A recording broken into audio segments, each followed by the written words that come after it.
أحييكم بتحية الإسلام تحية مباركة من عند الله عز وجل.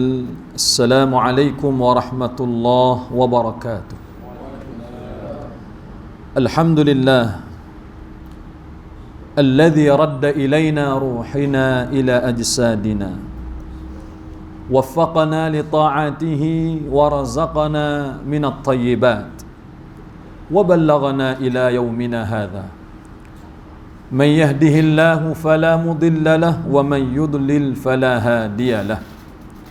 Segala puji bagi Allah Jalla wa'ala yang telah pun memasukkan semula roh-roh kita ke dalam jasad-jasad kita, mengembalikan nyawa dan kehidupan kepada kita, mengurniakan kekuatan untuk kaki kita melangkah datang ke rumahnya, memberi rezeki daripada sumber yang baik-baik, dan seterusnya mengurniakan kehidupan yang penuh bermakna ini sehingga kita masih lagi hidup pada hari ini. Walhamdulillah alladzi bi ni'matihi tatimmus salihat. Segala puji bagi Allah yang dengan kerana nikmatnya itu seluruh kebaikan kebajikan menjadi sempurna. Allahumma salli ala Muhammad wa ala ali Muhammad. Semoga selawat dan salam berkah dan nikmat senantiasa Allah limpah dan curahkan untuk hamba kekasihnya, buat junjungan besar Nabi kita yang mulia, baginda Nabi Muhammad sallallahu alaihi wasallam. Semoga kemuliaan itu bersambung untuk seluruh ahli keluarga baginda, isteri-isteri baginda, para sahabat ridwanullah alaihim ajma'in, orang-orang yang datang selepas daripada mereka. Semoga Allah merahmati dan meridai kita bersama mereka. Amin. Ya Allah ya Rabbal Alamin. Thumma amma ba'd. Yang saya kasihi dan muliakan pimpinan AQS, seterusnya ayah-ayah dan ibu-ibu yang dikasihi oleh Allah Subhanahu wa taala sekalian. Alhamdulillah, syukur kehadrat Allah Rabbul Jalil. Setelah dua purnama, kita menyambung semula silaturrahim untuk kita berkongsi satu dua perkara, mudah-mudahan ia memberi manfaat kepada kita. Kalaupun kita sudah mengetahui apa yang ingin disampaikan, maka mudah-mudahan ia menjadi ulang kaji. Dan kalau ia merupakan pertama kali kita mendengar, mudah-mudahan ia menambah pengetahuan kepada kita, insya-Allah. Ayah ibu yang dikasihi dan dirahmati oleh Allah Subhanahu wa taala sekalian, insya-Allah ayat yang kita ingin kongsi dan bicarakan bersama pada malam ini iaitulah ayat yang ke-272 daripada surah Al-Baqarah. Kita ingin mengambil manfaat beberapa kebesaran Allah Azza wa Jal yang telah pun Allah kurniakan kepada manusia, iaitu pada ayat yang ke-272 daripada surah Al-Baqarah, juzuk yang ketiga, pada halaman yang ke-46 di dalam mushaf, kedudukan sebelah kiri halaman Al-Quran, baris ke-5 dari atas. Baik. Allah Azza wa Jal berfirman, "Laisa 'alaika hudahum, walakinna Allah yahdi man yasha, wa ma tunfiqu min khairin fali anfusikum, wa ma tunfiquna illa ibtigha'a wajhillah, wa ma tunfiqu min khairin yuwaffa ilaikum wa antum la tuzlamun." Sadaqallahul azim. Antara lain ayat ini membawa maksud bukanlah menjadi kewajipan ke atas kamu wahai Muhammad, iaitu untuk menjadikan mereka orang-orang yang mendapat petunjuk. Bukan tugas kamu, ataupun bukan semestinya kamu yang bagi petunjuk ni, bukan. Tetapi Allah Azza wa Jal menyebut, walakinnallaha yahdi man yasha, Tuhan yang memberi petunjuk kepada manusia. Kerana apa manusia perlu kepada petunjuk? Kerana ada jaminan. Ada jaminan. Petunjuk yang Tuhan bagi ini ada jaminan. Allah menyebut pada ayat yang ke-123, di penghujung ayat 123 daripada surah Taha, surah 20 juzuk yang ke-16 ke surat 320 dalam mushaf. Di hujung ayat 123 surah Taha itu, Allah Azza wa Jal berfirman, "Famanittaba'a hudaya fala yadhillu wa la yashqa. Faman ittaba'a hudaya fala yadhillu wa la yashqa. Maka barang siapa yang ikut petunjuk, yang duduk di atas jalan kebenaran, yang berada di atas agama ni, dua jaminan. Pertama, fala yadhillu. Hidup ni dia tidak akan sesat. Dua, akhirat esok-esok wala yashqa, dia tidak sengsara. Hidup tidak sesat ketika mana dia hidup atas muka bumi kerana petunjuk yang Tuhan bagi pada dia. Dan dia tidak sengsara di negeri akhirat. Kerana apa? Kerana ketika dia hidup, dia orang yang ikut petunjuk oleh Allah Azza wa Jalla. Masya Allah. Baik. Di dalam hadis diceritakan bahawa setiap yang memeluk Islam ketika mana Rasul masih hidup, dan ketika yang memeluk Islam itu bersyahadah di depan Rasulullah, lalu baginda akan mengajarkan kepada orang yang masuk Islam ini supaya berdoa kepada Allah 4 perkara. Imam Muslim, Abu Al-Husain Muslim Ibn Hajjaj Al-Qusairi An-Nisaburi rahimahullah, telah pun dia kembali ke rahmatullah sekitar tahun 261 Hijrah, di usia 58 tahun, semoga Allah merahmati beliau, telah meriwayatkan dengan sanad yang sahih di dalam sahihnya nombor hadis 2697 daripada seorang perawi yang bernama Abu Malik Tariq Ibnu Asim Al-Ashja'i rahimahullah, daripada ayahnya telah berkata bahawa junjungan besar Nabi SAW, kalaulah ada orang yang baru memeluk Islam, di depan Rasulullah dia bersyahadah, baginda akan ajar pada dia doa. Dan doa ni telah pun menjadi sebutan sebahagian dalam kalangan kita ketika kita menunaikan salat. Bila kita sebut doa ni? Apabila kita berada pada posisi duduk antara dua sujud. Cuma bezanya, majoriti akan berdoa 8 perkara, tapi Rasulullah ajar 4. Kita duduk antara dua sujud, apa yang kita baca? Rabbighfirli warhamni wajburni warfa'ni warzuqni wahdini wa'afini wa'fu anni. 8 kita sebut. Rasul ajar 4. Masuk sahaja seseorang tu ke dalam agama Tuhan ni, baginda ajar awal-awal berdoalah dengan menyebut Allahumma ghfirli warhamni wa'afini warzuqni. Dalam riwayat Imam Abu Dawud Al-Sijistani, Allahumma ghfirli warhamni wahdini warzuqni. Baik, pertama dia minta, ya Allah ya Tuhan, ampunilah dosa kesalahan aku. Kamu baru masuk Islam. Dalam riwayat Ibn Abi Shaybah, ketika yang baru masuk Islam tu tanya Rasulullah, tatkala aku jahat di zaman jahiliyah, adakah Tuhan kira kejahatan aku buat tu sedangkan aku lakukan ketika mana belum lagi Tuhan lunakkan hatiku dengan agama ni?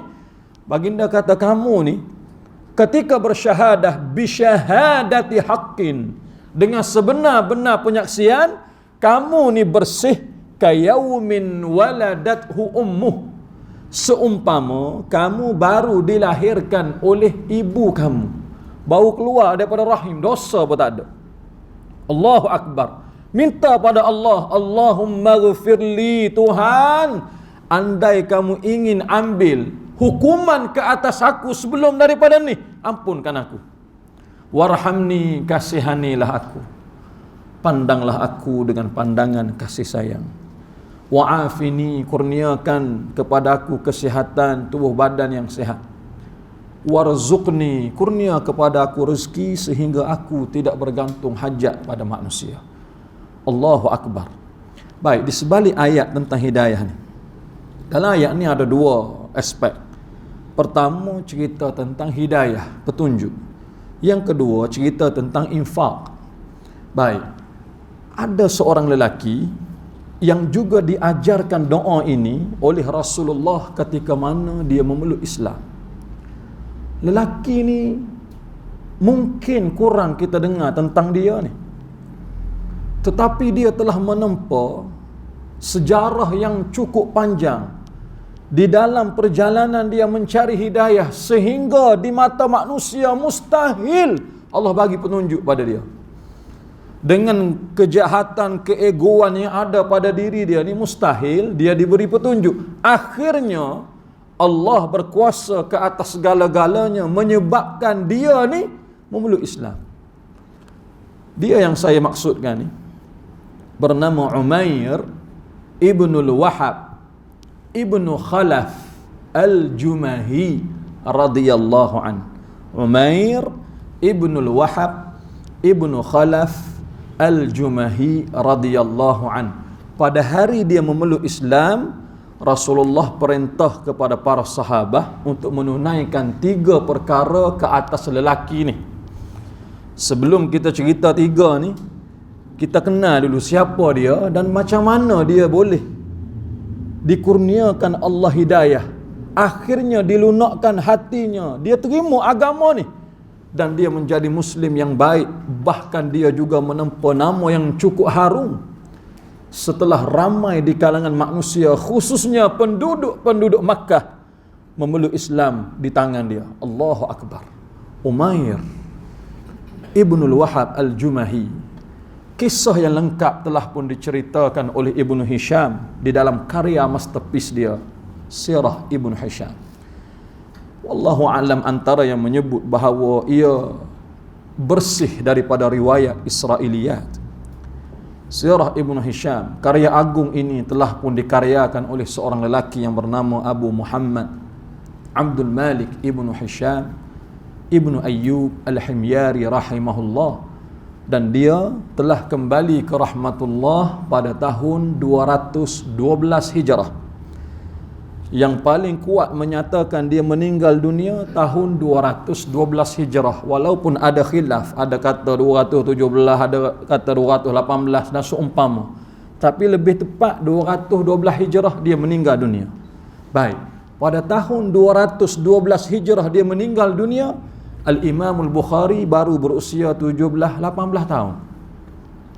Imam Bukhari ni pada hari pemilik Sirah Ibnu Hisham ni meninggal dunia, dia baru berusia 17-18 tahun. Yang dia baru sahaja keluar daripada kota Ju'fah yang bernaung di sebuah negeri nama Khurasan. Dia baru bukan migrate, dia menunaikan haji bersama 3 orang. Dia, mak dia, sebahagian sebut sepupu dia, ada sebut abang atau adik dia. Dan dia melaksanakan haji 2 tahun berturut-turut. Umur 17, umur 18. Selesai haji kedua dia tu, baru dia mula berkelana untuk mencari hadis, bertemu dengan perawi-perawi. Tak berjalan lagi cari hadis, kawan ni meninggal dah. Luar biasa. Dan kisah dia ni, riwayat-riwayat yang ada di dalam Ibnu Hisham antara yang bersih daripada riwayat Israiliyat. Dia beza satu lagi, dia ada Sirah Ibnu Ishaq. Dia ada beza 2 tu, satu tabaqah tu, satu zaman yang sama. Baik. Ibnu Hisham di dalam karya agung sirah dia ada satu bab, Aslama Umair ibnul Wahab al-Jumahi. Islamnya Umair ibnul Wahab al-Jumahi. Umair ibnul Wahab al-Jumahi, dia ni seorang negotiator. Kalau cerita pasal tawar-menawar ni, dia jago. Dia seorang mukhabarat, dia seorang perisik mata-mata. Kalau polis SB Dan dia ni seorang yang terkenal dengan prediction yang tepat. Dia predik satu benda, dia jangka, dia julat satu benda, prediction dia tepat. Bahkan betul apa yang dia predik tu. Beberapa kali terbukti sehingga pemuka-pemuka Quraisy kirim dia, Umair, kamu tengok persiapan tentera Muhammad dalam Badar ni. Macam mana kekuatan tentera Muhammad, apa kelengkapan ketenteraan dia ada, berapa ramai yang masuk, apa strategi dia, berapa jumlah baju besi. Kamu riki, kamu tengok. kamu balik buat laporan pada kami. Sebelum Badar itu berlaku, tahun 2 Hijrah, Umair dia datang seorang-seorang ke Madinah, orang pun tak perasan. Dia pusing satu pusingan dari jauh. Dengan dia amati penduduk, orang-orang yang ada, kelengkapan ketenteraan, dia puas hati, dia pacu kuda balik ke Mekah. Pemuka Arab tanya dia, apa yang kamu dapat ketika kamu datang kepada ketenteraan Muhammad, kamu tengok ni, apa yang boleh kamu ceritakan kepada kami? Dia kata, kana juyushuhum wa laysa akthar min 300 jaisha. Dia kata tentera Muhammad ni, aku duk predik ni, tentera ni jumlah mereka tak lebih daripada 300. Idza aktsaru min dhalik, kalaulah lebih banyak pada 300, qalil, sikit. Berapa tentera Badar? Riwayat yang kuat di sisi Imam Bukhari 309. Riwayat yang masyhur sebut 313.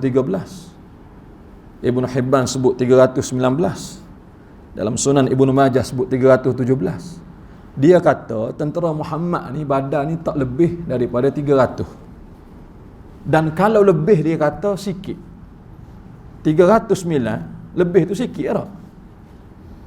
9 orang daripada 300 tu lebih tu sikit. 313 pun sikit, 17 pun sikit, 19 pun sikit. Maksudnya dia predik tu betul. Dia kata kuda sebagaimana disebut oleh Safiyur Rahman Al-Mubarakfuri, tak banyak, 10 ekor. Kalau lebih pun sikit. 10 ekor ada 300 orang. Seekor berapa orang nak naik? Seekor kuda tu seorang je naik ya. Hak lain jalan kaki ya.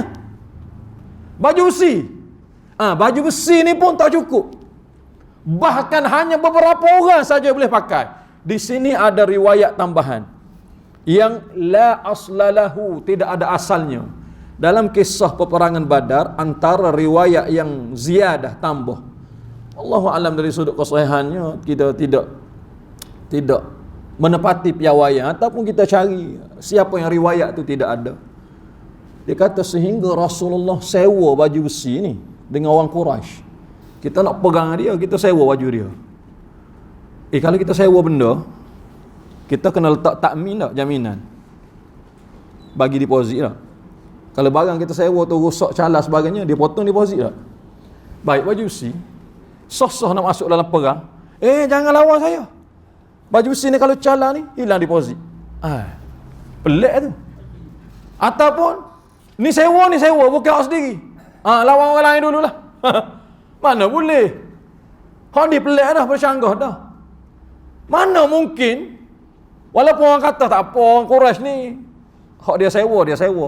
Hak dia perang. Tak betul, kurang tepat, kita cari pun tak ada. Dan wallahu a'lam, kalau betul lah ada sungguh riwayat ni sebut, dan sedikit pun tidak menjatuhkan maruah orang Islam. Sebab kita bukan minta pinjam, kita sewa. Bila sewa ada bayaran, macam kita sewa rumah. Bila sebut sewa rumah, tiap bulan saya bayar, bukan saya duduk free. Betul? Yang mana tuan rumah tu menikmati hasil daripada penyewa tu, dia bayar tiap bulan. Maksudnya aku bukan duduk free, aku bayar. Gitu ibarat. Tetapi dia kata, Umair menyebut yang luar biasa pada tentera Muhammad, setiap daripada mata-mata mereka yang aku lihat, demi Allah, kesemua tentera Muhammad akan masuk di medan Badar dengan penuh semangat. Seorang pun tidak akan lari, kerana mereka datang untuk mati di dalam peperangan ni. Aku sebut pada kamu, bahkan riwayat Ibnu Hisham diulang 2 kali. Kalau kita menang lawan tentera Muhammad, sekurang-kurang 300 orang itu akan membunuh setiap orang daripada kita. Maksudnya kalau kita menang sekalipun 300 orang tentera kita mati. Gini nasihat percuma aku, tak payah lawan Muhammad. Tapi Quraisy, mana boleh tak lawan? Kalau tentu kalah, biar kita perang dulu. Paling tidak kekalahan kita bermaruah. Tambah-tambah dia jumlah lebih ramai, ketenteraan lebih hebat, kelengkapan lebih cukup. Safiyur Rahman Al-Mubarakfuri dalam Rahiqul Makhtum menyebut bahawa bukan hanya manusia yang pakai baju besi dalam perang Badar ni. Kuda pun dipakaikan perisai. Yang mana tentera Islam perisai tu pun tak cukup. Dia bukan setakat orang, kuda tu ada perisai. Ui, dahsyat. Ni ayah-ayah kita ada motor besar ni, sport bike ke touring bike lah, dia pakai crash bar lah. Ada slider, ada crash bar. Apa tujuan tu? Bukan handsome saja motor, bukan. Tujuan dia kalau jatuh body tak calar tak. Walaupun calar juga tapi sekurang-kurang gitu. Samalah. Kuda ni walaupun dia jatuh, paling tidak dia tidak luka. Berbanding tidak ada apa-apa perisai. Allahu Akbar. Siapa tahu tu nak lawan. Dan bila dia sebut kepada pemuka-pemuka Quraisy, jangan lawan tentera Muhammad ni, pemuka Quraisy tidak mengendahkan. Bahkan mereka menyebut, nahnu ulu quwwah, kami lebih unggul dengan kelengkapan ketenteraan yang kami ada. Kita lawan dia. Baik, ringkas cerita, semua ayah-ayah, ibu-ibu tahu, kalah dia di medan Badar. Safiyur Rahman Al-Mubarakfuri juga menyebut sekurang-kurang ada 70 tawanan tentera Quraisy yang ditawan oleh tentera Islam, mereka bawa balik ke Madinah. Salah seorang daripada 70 adalah anak kepada Umair ibnul Wahab Al-Jumahi yang bernama Wahab ibnu Umair ibnul Wahab Al-Jumahi. Baik, sebelum tu selingan sedikit. Orang Arab ni antara perangai dia suka ulang nama. Umair ibnul Wahab, anak dia Wahab ibnu Umair. Wahab ibnu Umair ibnu Wahab. Dia ni Wahab ni anak apa? Datuk. Anak pun betul, datuk pun betul. Dua-dua nama sama. Seorang perawi hadis yang bernama Ibnu Mandah. Ibnu Mandah. Nama dia Abu Abdullah Muhammad Ibnu Ishaq Ibnu Muhammad Ibnu Ya'qub Ibnu Muhammad Ibnu Yahya Ibnu Mandah. Berapa kali dia ulang Muhammad? 3 kali. Jadi orang tanya, Muhammad ni hak mana? Hak datuk ke? Hak anak ke? Hak cucu? Boleh belaka. Datuk pun betul, anak pun betul, cucu pun betul. Dan pengulangan nama ni bukan hanya orang Arab. Kerabat-kerabat raja pun ulang nama. Khusus contoh, Sultan negeri saya, ke bawah dulu yang maha mulia tuanku, Sultan Muhammad kelima. Dia Sultan Muhammad kelima. Ada Sultan Muhammad pertama, ada kedua, ketiga, keempat, kelima. Nama dia ke bawah dulu yang maha mulia tuanku, Sultan Muhammad Faris Petra. Nama dia Muhammad Faris Petra, tapi dia menjanamakan diri dia Sultan Muhammad kelima. Maksudnya nak sampai nombor 5 tu ada 1, 2, 3, 4, 5. Baik, kenapa dia ulang? Kerana setiap yang nama itu ada kemasyhuran, ada wibawa, ada kemuliaan tersendiri di zaman dia hidup. Setiap yang bernama tu, dia ada tokoh, dia ada wibawa, dia ada penghormatan tersendiri di saat mereka hidup. Maka mengenang mereka, nama tu diambil. Orang Arab pun begitu. Jadi anak dia menjadi salah seorang tawanan perang Badar. Wahab ibnu Umair, dia Umair ibn Wahab. Dia tak puas hati anak dia ditawan. Baik, baru masuk kisah. Kata Ibnu Hisham di dalam sirah dia, bila dia tak puas hati, sambil-sambil tak puas hati pun lari juga balik ke Mekah. Kalau malu, jumlah kita lebih ramai, ketenteraan kita lebih kuat, senjata kita lebih banyak, kita kalah, lari. Bila balik ke Mekah, nak tunjuk dia tak puas hati ni, dengan perasaan yang membuak-buak nak marah, terlalu jaki dengan Muhammad ni. Ketika dia duduk antara kelambu Kaabah dan Hijr Ismail. Kelambu Kaabah, Hijr Ismail. Ayah-ayah buat haji umrah tahu nak, Hijr Ismail ni tempat kaf yang landai sedikit, kita sembahyang sunat dalam tu. Dia duduk situ. Sitratul Kaabah, Hijr. Dia duduk di Hijr Ismail ni bersama dengan dia. Wa ma'iya rajulan kana ismuhu Safwan ibnu Umayyah ibnu Khalaf. Dia kata, ketika aku duduk di Hijr Ismail, bersama dengan aku seorang lelaki yang bernama Safwan bin Umayyah bin Khalaf, yang mana Safwan dia adalah sepupu aku sendiri.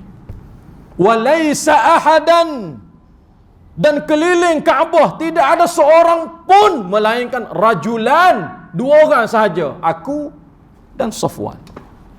Baik, ketika dia duduk dua orang yang semua penduduk Makkah tak ada di Kaabah waktu tu, qultu lahu, aku sebut kepada Safwan, Umair, dia berkata, wallahi laula dainun alayya laisa lahu qada'an wa iyalun alayya akhsha alaihim la rakibtu ila Muhammadin hatta aqtuluh. Dia kata, demi Allah, sekiranya aku masih lagi, aku tidak mempunyai hutang piutang, disebabkan kerana hutang aku yang masih ada, yang masih aku tanggung, yang belum aku selesaikan, disebabkan anak-anak aku yang lain masih ada, yang perlu perhatian, perlindungan, nafkah, makan minum daripada aku. Kalau tidak kerana sebab dua ni, la rakibtu ila Muhammad, pasti aku akan pacu kuda menuju ke Muhammad, hatta aqtuluh, sehingga aku bunuh dia depan-depan. Maksudnya one by one lah. Nah, kalau gentleman seorang lawan seorang. Kalau Badar 300 orang lebih lawan 1000, seorang lawan 3, satu nisbah 3. Kalau gentleman seorang lawan seorang, Umair dia sebut pada sepupu dia Safwan. Safwan ni dia dengar masalah ada dua. Pertama hutang, yang kedua anak. Safwan ni pula dia anak taikun, okey, yang nak masuk ke Mekah, yang supply makanan apa semua. Kalau ayah dia tak izin, tak boleh masuk. Tajir tu kena balik. Kalau nak masuk, ada ufti kena bayar. Dia bukan setakat modal, memang untung atas angin. Kalau dia sebut berapa nak, orang akan bayar, orang akan bagi. Sebab nak masuk ni, dia modal pun tak ada, tapi power dia ada. Dia dengar Umair kata masalah hutang. Dia kata, dainuka alayya qada'an lah. Umair, hutang kamu banyak mana? Kalau ada, aku bayar. Kalau hutang tu jadi masalah. Yang kita nak dengan hutang ni apa? Yang kita berhutang lah. Kita nak selesai tak? Ada orang dia beli rumah ni, buat pinjaman, bukan 3-4 tahun, sampai 30 tahun, sampai 35 tahun. Hak baru-baru beli, baru kerja, sampai umur 40 pun ada. Maksudnya, kadang-kadang kita pecing, rumah tak habis lagi bayar. Bila kita bayar tiap-tiap bulan, kita bekerja ni, ikat perut makan minum ni, bukan nak suruh kaya, bukan. Kita bekerja cari nafkah, cari duit sebab nak bayar hutang. Kenderaan kita ada, anak sekolah kita ada, kediaman kita ada, segala bagai utility kita ambil sebab nak bayar hutang. Tiba-tiba bank dia telefon kita, tuan, nama sekian-sekian, ya saya. Dalam rekod ni tuan dah bayar rumah ni 10 tahun lebih dah. 10 tahun baru bunga baru. Oh iyalah, ada lagi 20 tahun lebih. Saya masa akak jual beli SMP mula 33 tahun. Cuma gini tuan, saya daripada main bank sekarang dia sahkan nombor dia. Tuan terpilih ni bank, dia nak lunaskan hutang. Dia nak hapus, kira tak payah bayar. Jangan. Saya nak bayar lagi. Tak ada orang buat warak gitu. Melainkan, sedang molek. Saya bukan ada sebuah rumah, 3 lagi ada. Kalau gitu masuk nama anak saya sekali, tak boleh. Bank banyak duit kan. Paling tidak pun kena juga kontrak basis 2 tahun. Telefon free lah, hak bayar bil bulan-bulan. Kena juga hutang. Baik, daripada hutang tu apa yang kita nak? Supaya selesai. Kita pun malu kadang-kadang nak sebut pada anak. Ni bapa bayar apa RM90 nampak ni. PTPTN tu habis hari. 2 tahun lagi ada. Anak nak masuk 5 dah. Malu kadang-kadang nak sebut. Mula-mula tu tipu juga. Lah sekali sebut Sebab dia tadika pun kena dah PTPTN. Gitulah ibarat. Buat pinjaman dah kita. Allah, yang kita nak dengan hutang ni selesai. Tiba-tiba yang jadi masalah kepada Umair. Safwan kata, dainuka alayya qada'an lahu. Hutang kamu banyak mana? Aku bereskan semua. Abnuka ka abnai. Anak-anak kamu adalah anak-anak aku yang akan aku jaga selagi aku masih hidup. Izhab ila Muhammad. Uqtuluh, pergi kepada Muhammad, bunuh dia depan-depan. Baik. Apa alasan ada? Tak ada dah. Hutang selesai orang nak bayar, anak orang nak jaga. Kita kerja ni, ada anak kecil lagi lah macam saya ni. Boleh kerja ni sebab anak boleh hantar taskar. Hantar taskar, hantar sekolah, hantar pengasuh, hantar rumah jiran. Sebab ada orang jaga baru boleh kita kerja. Kalau tak ada orang jaga, nak bawa dia kerja sekali dengan kita, gak bagi tahulah. Syarikat ni awak yang punya ke? Gak baru dia sebut tu. Cleaner tak sebut lagi. Sebab tiap-tiap hari bawa anak ni, syarikat ni awak yang punya ke? Gitulah ibarat. Anak selesai, dia tak demam, tak sakit, boleh sekolah, kita boleh kerja. Hutang kita tak ada, kita tak ada masalah. Allah suka kita. Apa alasan aku ada? Kita ada. Dia persiapkan, kata Ibnu Hisham. Dia persiapkan kenderaan binatang tunggangan dia. Dia bagi makan sehingga kenyang. Dia tajamkan pedang dia, termasuk beberapa batang anak panah. Yang setiap daripada senjata yang dia asah, dia letakkan pedang, dia letakkan racun di pedang dan juga anak panah. Dia bersumpah demi Allah, kalau Muhammad tidak mati dengan tusukan panah dan pedang aku, paling tidak racun ini terkesan pada dia. Lama-lama mati juga. Dia pacu kuda sorang-sorang, dia datang ke Madinah. Baik, dalam perjalanan dia datang. Situasi di Madinah pula. Di luar Masjid Nabawi, tahta syajarati tamra, di bawah sebatang pohon tamar yang rendang. Waktu tu dia jadi pot. Sahabat ni duduk sembang berbual selepas sembahyang. Duduk luar masjid, bawah pohon tamar, lepas sembahyang. Baik. Termasuk yang duduk pada waktu tu, kata Ibnu Hisham, adalah Umar Ibn Al-Khattab radhiyallahu an, dan beberapa sahabat yang lain. Mereka ni ketika duduk bawah pohon tamar tu, kata Ibnu Hisham, hum yatakallamuna wa yatahaddathuna an yaumil badar wa yadhkuruna ma akramahumullahu alaih. Mereka ni tajuk perbualan mereka, topik sembang mereka tentang Badar. Macam mana Tuhan boleh tolong kita? Macam mana kita boleh menang? Macam mana tu, macam mana ni? Allah muliakan kita ni. Wa yadhkuruna ma akramahumullahu alaih. Tuhan ni memang betul-betul tolong kita, muliakan kita. Ya, betul. Tuhan yang sama yang membebaskan baginda Nabi Allah Musa dan tentera-tenteranya daripada Haman, Fir'aun wa junudahuma. Ketika mana tentera Nabi Musa tengok depan kita ni laut, belakang kita Fir'aun. Macam mana kita nak buat?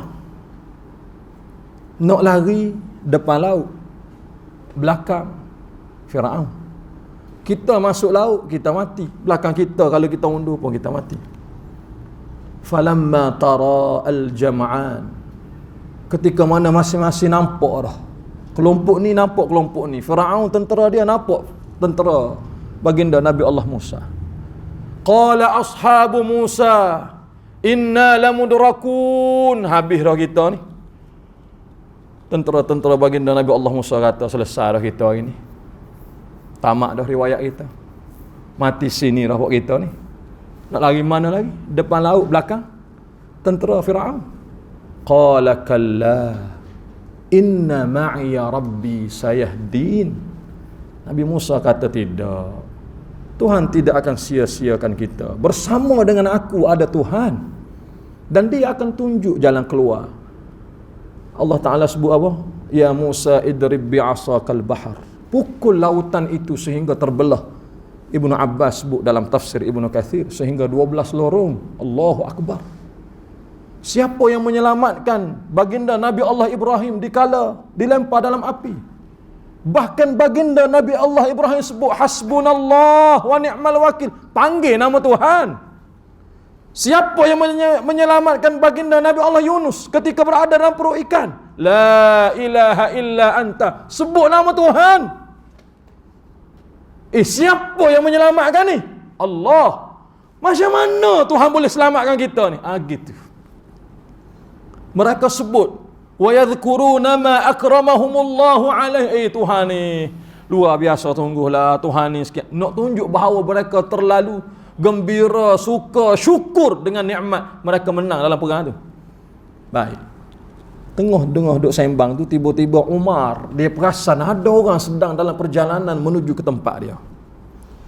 Bila dekat Umar ni, faqama ala maq'adihi, dia bangun daripada tempat dia duduk. Dia tengok, dia perhati siapa yang datang.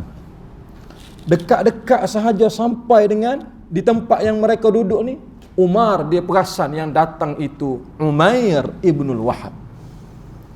Lalu dia sebut kepada sahabat dia, ya haula ashabi, indakumul kalb, hadza aduwullah. Wahai sahabat-sahabat aku sekalian, yang datang kepada kamu ini adalah anjing, dia adalah musuh Allah. Wallahi ma jaa illa li syarrin, demi Allah aku bersaksi, tidaklah dia datang melainkan dengan penuh khianat. Dia turun, bahkan dari riwayat kata sebelum dia turun dari kuda dia tu, Umar ni dia datang, dia rentak pedang yang dipegang oleh Umair. Bahkan dalam riwayat yang daif, dia ikat di perut dia supaya Umair tak boleh ambil pedang dia setelah Umar ikat di perut ni. Dia turun sahaja, Rasulullah keluar daripada masjid. Baginda tengok yang datang ini adalah Umair ibnul Wahab al-Jumahi. Lalu Umar sebut, ya Nabi Allah, inna hadha rajulun fajirun ghadirun la ta'manhu. Rasulullah, ni yang baru sampai kepada kita ni seorang lelaki fajir, jahat, ghadir, pengkhianat, la ta'manhu. Bahasa terjemah kita, la ta'manhu, jangan bagi muka pada dia. Kalau dia berjanji, jangan ikut. Dia offer apa-apa tawaran, jangan ambil. Dia nak apa-apa, jangan bagi. La ta'manhu, jangan bagi muka pada dia. Baginda kata, ta'akhir anhu ya Umair, ta'akhir anhu ya Umar. Kamu tenang dulu Umar, aku nak dengar apa yang dia ni nak sebut. Lalu Umair disebut oleh Ibn Hisham, cara orang Arab dia mengawali pertemuan, sapaan pertama mereka. Orang Arab ni bila dia jumpa dengan kita, kalau dia ni bukan Islam dan dia di kalangan orang-orang jahiliyah, dia akan sebut pada kita in'amu sabahan, in'amu sabahan atau ain sabahan. Dia jumpa kita waktu petang atau malam, dia sebut in'amu masaan. Apa maksud dia in'amu sabahan? Sejahtera pagi ini ke atas kamu wahai Muhammad. In'amu masaan, sejahtera petang atau malam ini ke atas kamu wahai Muhammad. Gitu. Orang Arab ni cara dia greeting, dia sebut in'amu sabahan, pagi yang penuh nikmat menceriakan hidup kamu. Gitulah kurang lebih. Baginda kata kepada dia, ya Umair, laqad akramana Allahu bitahiyyatin min tahiyyatuka ya Umair, bitahiyyatun ahlul jannati bitahiyyatis salam. Demi sesungguhnya Allah telah pun memuliakan kami dengan ucapan yang jauh lebih baik daripada apa yang kamu ucap, iaitulah ucapan ahli syurga, iaitu ucapan salam, sejahtera ke atas kamu wahai Umair. Malladhi ji'talah, kamu datang ni pasal apa? Kamu datang seorang-seorang ni pasal apa? Lalu dia kata, ji'tu lil asiril ladhi fi aidikum fa ahsanu fi. Aku datang untuk tebus seorang tawanan perang yang ada di tangan kamu, bebaskan dia. Rasulullah tahu yang dia nak tu anak dia sendiri, Wahab ibnu Umair. Baik, baginda tanya boleh, famal ladhi balun ala saif, ni pedang yang kamu bawa ni pasal apa?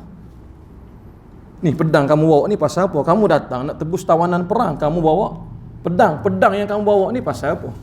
Dia kata, qabbahallahu ala saif, Tuhan telah hinakan pedang ni.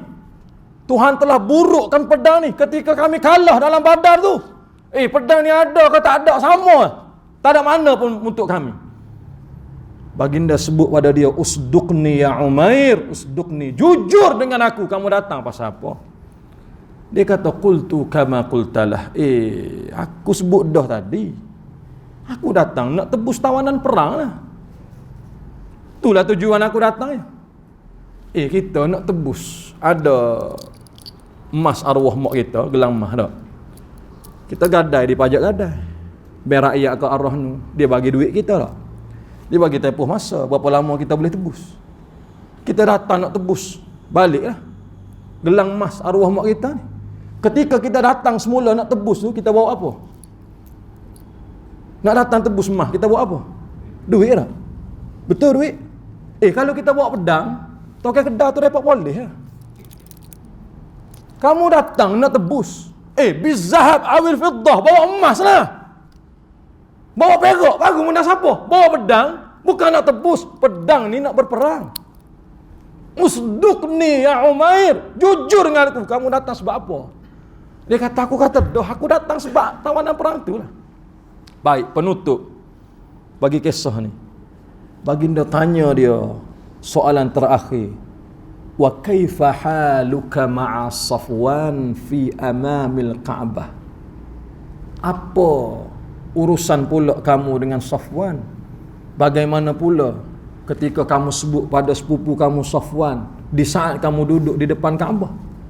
Dia dengar ayat ni, berubah aja dia. Sehingga dia tanya Rasulullah, apa yang kamu maksudkan tu? Aku sebut apa pada Safwan? Baginda kata, takkan kamu lupa. Kama qultu lahu laula dainun alayya wa iyalun alayya la rakibtu ila Muhammadin hatta aqtuluh. Kamu sebut pada Safwan, kalau tidaklah kerana hutang piutang aku banyak belum selesai, anak-anak aku hak lain perlu perhatian, pasti aku akan pacu kuda datang kepada Muhammad, aku akan bunuh dia depan-depan. Sekarang kamu sedang ada di depan aku, kamu nak bunuh aku kah?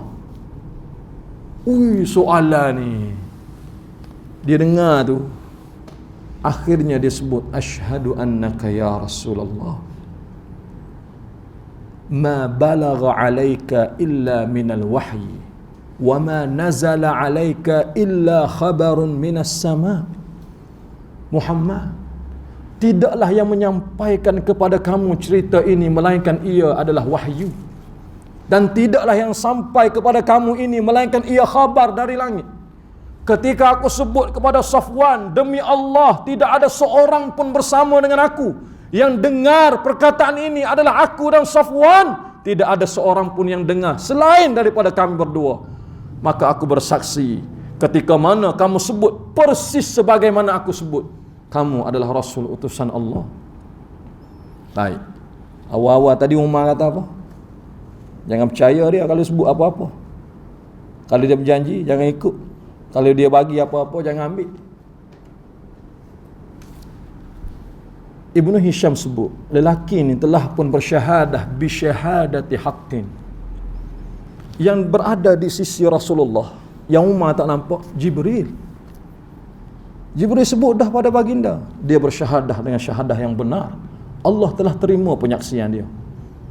Maka Umar kata, jangan terima. Rasulullah kata, jangan terima mana? Jibril sebut dah pada aku. Gerento lebih besar, gitulah ibaratnya. Kamu tidak salah wahai Umar, tetapi Jibril telah pun menyampaikan kepada aku, dia telah bersaksi dengan penyaksian yang benar. Maka ketika dia bersyahadah, dia sebut perkataan pertama, falhamdulillah ala hadhani lil Islam, segala puji bagi Allah yang telah pun memasukkan hidayah kepada aku, Islam ni. Rasulullah sebut, tunaikan kepada lelaki ini 3 perkara. Pertama, kata Rasul sallallahu alaihi wasallam, faqihu akhakum fi dinihi, bantu dia, perkuatkan agama dia dalam agama ni, bimbing dia, tolong dia, ajar dia tentang agama kita ni. Faqra'u lahul Quran, kedua, bacakan ayat-ayat Tuhan, biar dia dengar firman Allah Azza wa Jal. 3, fatlaku lahul asir, bebaskan tawanan perang sesuai yang dia nak, bebaskan anak dia. Ayat ni Allah Subhanahu wa taala sebut, Tuhan tak suruh kamu memastikan Muhammad dia masuk Islam. Tuhan sendiri yang pilih untuk dia terima agama ni. Sedangkan dia ni kata Ibnu Hisham, Umair Ibnul Wahab Al-Jumahi ketika jahiliyah, gelaran dia adalah syaitanun Quraisy. Gelaran dia syaitanun Quraisy, lelaki yang paling jahat dalam bangsa Quraisy. Kita kenal Abu Jahal, Abu Lahab, Abu Sufyan, akhirnya masuk Islam. Nama 3-4 orang tu yang kita dengar. Sedangkan ada seorang yang pakai gelaran. Kita kalau orang sebut ada kita, kamu ni perangai jahat macam syaitan. Kita ingat sampai mati. Bahkan kita tak jawab pada dia, kita terajang dia sekali. Sebab apa? Panggilan tu cukup melukakan hati kita. Dia bukan panggilan, gelaran dia dah. Syaitanun Quraisy yang disebut oleh Ibnu Hisham dalam sirah dia awal-awal lagi. Dia ni syaitanun min syayatina Quraisyin. Syaitan dalam kalangan syaitan Quraisy. Oh, tu dia. Pada ada syaitan ni nak boleh hidayah macam mana? Tetapi Allah berkuasa ke atas segalanya. Muhammad, bukan urusan kamu memastikan dia memeluk Islam, tidak. Tetapi Allah memilih yahdi man yasha, siapa yang dia kehendaki. Sebab tu dalam awal-awal khutbah Jumaat ke, awal-awal khutbah yang disampaikan oleh khatib, antara perkataan yang kita selalu dengar, man yahdihillah fala mudhillalah wa man yudlil fala hadiyalah. Sesiapa yang Allah memberikan hidayah, seorang pun tidak boleh sesatkan dia. Sesiapa yang telah pun Allah sesatkan, seorang pun tidak boleh memberikan semula hidayah kepadanya. Semoga Allah kekalkan kita di dalam hidayah yang penuh bermakna ini, dan sehinggalah kita menutup mata dengan hidayah yang mulia ini, dan sehinggalah Allah bangkitkan semula bersama orang-orang saleh. Hari yang tidak lagi bermakna harta benda anak pinak, melainkan kita datang kepada Allah dengan hati yang penuh selamat dan sejahtera. Mudah-mudahan ada manfaatnya untuk kita bersama. Terima kasih atas perhatian, mohon maaf di atas segala kekurangan, insya-Allah. Pertemuan kita di lain kesempatan. Wabillahi taufiq wal hidayah. Assalamualaikum warahmatullahi wabarakatuh.